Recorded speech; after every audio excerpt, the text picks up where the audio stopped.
Here's an example mix at both low and high volume.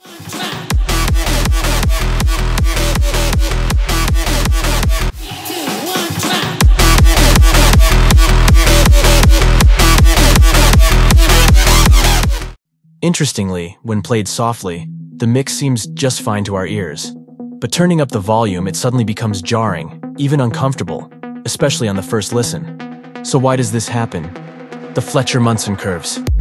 Our hearing doesn't perceive frequencies as equally loud within a spectrum. Some frequencies are more sensitive to our ears. This trait was studied in a paper by Fletcher and Munson and illustrated in a graph. In essence, examining the individual curves allows you to grasp how the volume must adjust concerning a reference frequency to perceive all other frequencies at an equal loudness level. For example, observing the point where the 80 dB line intersects with its corresponding curve reveals various frequency points as reference volumes. To achieve the same loudness for all other frequencies as those intersecting with the line, you must adjust the level higher or lower accordingly. Ultimately, these curves collectively highlight that the range between 2000 to 5000 Hz, particularly 3000 to 4000 Hz, stands out as the most sensitive area for our ears, whereas lower and very high frequencies provoke less sensitive responses.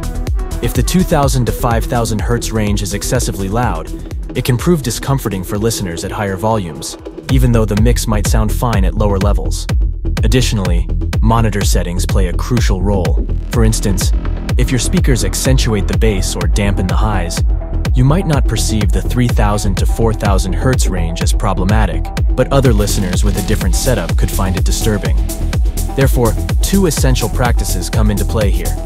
Firstly, compare your tracks with reference ones to identify any excessive sharpness in your mixes. Elevate the volume of both your mix and the reference track, observing if your mix becomes uncomfortable. If specific frequencies are causing discomfort, consider attenuating them, such as around 3500 Hz, or utilize tools like Soothe to mitigate resonances. Secondly, use tools like tonal balance control to analyze your frequency spectrum for any frequencies that stand out excessively. It's worth noting, however, that even professional mixes don't always strictly adhere to the loaded reference. I hope I was able to help you. A good mastering chain can help you achieve a balanced frequency profile. Click here if you want to learn more.